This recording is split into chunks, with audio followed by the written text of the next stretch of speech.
It's day 45 of California's lockdown, day 41 for Michigan. That seems to be just the right amount of time when people are asked under these conditions to stay at home.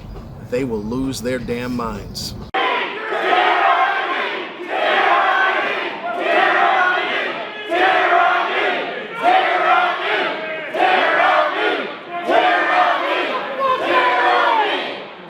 Wow, white people, am I right? You're yelling at police officers? What happened to Blue Lives Matter? Do they not matter anymore? Did I miss a memo? See, kids, a memo was a notice people would send out to notify them, let people know what was going on. It came right after the town crier. Look, I get it. I truly get it. People have been locked inside amongst the luxury of all the stuff they've acquired throughout the years. The truth is, they're tired of looking at it. They need new stuff. The stuff we've acquired, we didn't buy that to be looked at for 40 plus days in a row. This is madness. Madness? This is Corona! I got a little carried away. The truth is, people are scared.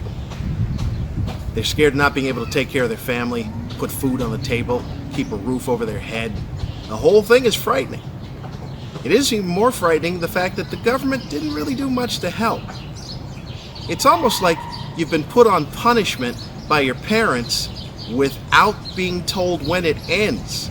So every day, you just get up and get dressed and act like you're going out and hope they don't stop you.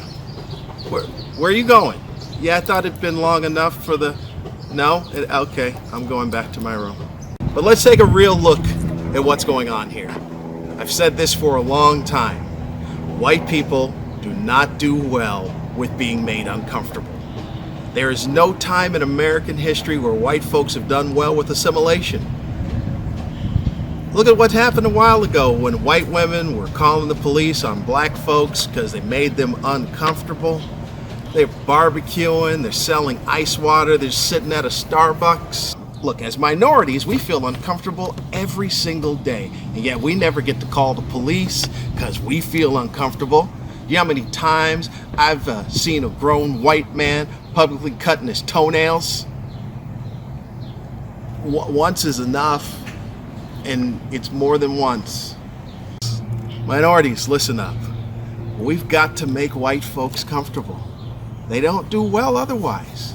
Look, historically, white folks landed in a land that already had people, and they went, hey, you know, whatever your customs are, we don't make us feel that comfortable. Could you just do our customs? What language you're speaking? That doesn't really make me feel comfortable. Would you mind speaking our language? Thanks, you're a dear. This is my favorite one. Let's say somebody comes from a different land, they immigrate over, they've got a different name. Like, oh, what's your name? Sanji? You mind being Sam? Because that works best for me. Would you? Yeah, that's perfect. So far, we've seen protesters comparing themselves to Rosa Parks, and that being told to stay at home was modern-day slavery. Wow. First it was cultural appropriation, and now white people are taking part in struggle appropriation. God damn it, white people. Is there nothing that you won't take? I saw where someone tried to call a person out on how slavery is quite a stretch, seeing how people are only being asked to stay at home as opposed to staying in the field.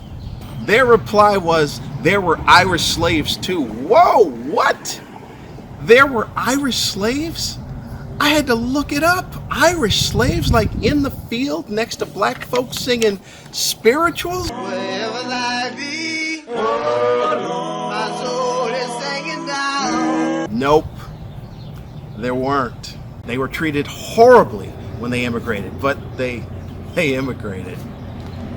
They had a choice. Just saying. There were Irish indentured servants, which in the slave game, so much better. You're comparing slavery to oranges. Do you see how horrible that analogy is? It's exactly as bad as it is when you're saying there's Irish slaves. Indentured servants. One, there was an end in sight. The other, at times, ended up at the end of a sight. And Rosa Parks, really?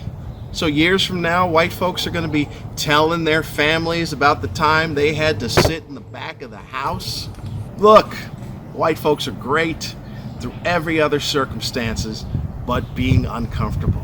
Being uncomfortable is like their kryptonite. And as minorities, we need to band together to help them through this. If we need a million white man march or a catchy slogan like "Give Karen a Chance," something.